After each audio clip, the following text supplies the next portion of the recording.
There are bruises that don't show up on the skin, and often the worst injury doesn't include yelling, beating, or leaving marks. It happens slowly behind closed doors or even in public with a smile. Psychological abuse is one of the most misunderstood, minimized, and profoundly damaging types of injury. It is even more harmful because it might be hard to see, not just for other people, but also for the individual who is going through it. This video makes everything clear with no fluff or drama. You can finally name what's been happening to you or someone you love with this guide to all the main types of psychological abuse. Putting words to it is sometimes the first step to eventually getting free. Let's go. Type 1. Gaslighting. Gaslighting is the first type. This isn't just lying. It's a planned, often long-term way of making someone doubt their own reality. You start to think that your memories might be wrong, that your sensations are too strong, or that you're just being dramatic. You question your gut feelings, your emotions, and even what you've been through. You start to apologize for things you didn't do, downplay your own feelings, and rely on the abuser to tell you what's true. And the worst part is that it doesn't usually start with something big. You start to mistrust everything about yourself when people make little changes, deny things, or make little digs at you. Type 2. The silent treatment. The quiet treatment is another popular type. This isn't someone taking a break to cool off during a fight.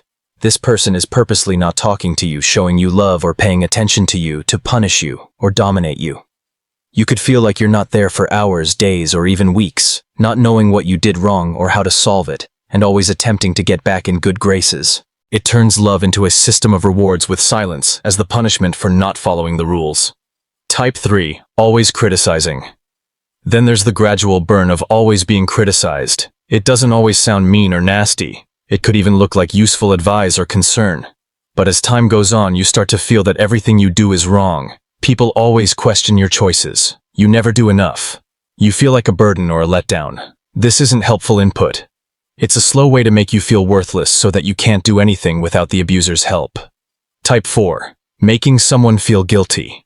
Another method is guilt tripping, which is an emotional manipulation that makes you feel like you are to blame for how someone else feels or acts. You have to be very careful not to offend them. You begin to think that you are the reason they are upset, furious, or quiet. And even when they screw up, it's still your fault. It makes you an emotional caretaker, continually changing yourself so others don't get angry and you don't pay attention to your own needs. Type 5. Shifting the blame. Blame shifting is very similar to that. It's when someone won't take responsibility and instead blames you for everything. They get angry, and all of a sudden you're the one who went too far. They cross lines, and for some reason you're overly controlling or too sensitive. The point is to keep you focused on fixing yourself so that they don't have to do anything. You're stuck trying to make things better when you didn't even cause them. Type 6. Triangulation. Triangulation is a less direct but more dangerous method. This is when someone else, genuine or made up, is brought into the mix to make you feel bad about yourself. They might say that other people agree with their bad thoughts of you, compare you to someone else, or use what other people think to justify how they treat you. You feel alone and paranoid, not knowing who to trust, and you want to prove your worth. Love bombing and withholding. Type 7. Love bombing followed by withdrawal is a cycle that is very hard to understand and hard to stop. At first you are everything. The love is too much, the attention is like a dream, and the link seems like magic. Then all of a sudden the warmth is gone. You feel cold, apprehensive, and unsure of what you did wrong. The cycle teaches your brain to want the highs so much that you can handle the lows. It makes people emotionally dependent by linking love to things that are hard to predict. Type 8. Dismissal of ideas. Another subtle but very damaging strategy is to dismiss someone. This happens when people regularly disregard or downplay your opinions, feelings, or worries. People tell you that you're overreacting, making things up, or being too emotional. Over time, this makes you think that your sentiments don't matter, or even worse, that they aren't true. You don't say anything anymore. You stop talking before anyone else can, since you know that's the only way to keep from being invalidated. Type 9. Threatening behavior without violence. Threats and intimidation are also forms of psychological abuse, although not in the sense that most people think. It doesn't always sound mean. It could be subtle, but it's a scary reminder that there are repercussions if you don't follow the rules. They can say they'll leave, remove something valuable from you, or turn other people against you. These kinds of threats make you scared. Not fear physical danger, but of emotional devastation, loneliness, or losing your feeling of stability. Type 10. Control of money. Then there's economic control, which people often forget about. It's when one person makes all the financial decisions, controls all the resources, or has all the chances. You might not want to work, be kept out of money talks, or have to keep track of every penny you spend. Being financially dependent is like being on a leash. It's hard to see and much harder to break. If someone controls your money, they usually also control your ability to leave. Type 11. Making someone feel like a child. Infantilization is another method. This is when you feel that you can't make your own choices, solve your own problems, or do things without help. They could take over responsibilities without asking, talk down to you, or keep reminding you how much you need them. It makes you less independent and makes you think that being independent is harmful or unattainable. Type 12. Projecting. Another important pattern is projection. This happens when the abuser takes pieces of themselves that they don't want to face. You are dishonest, insecure, and vicious, and you blame them on you. They tell lies and call you a liar. They lie and say you're not faithful. This frequent deflection keeps the focus on you and not on them. You get so caught up in defending yourself that you don't even see that you're being used. Type 13. Changing the past. Retrospective abuse is when the abuser changes the past to fit their own story.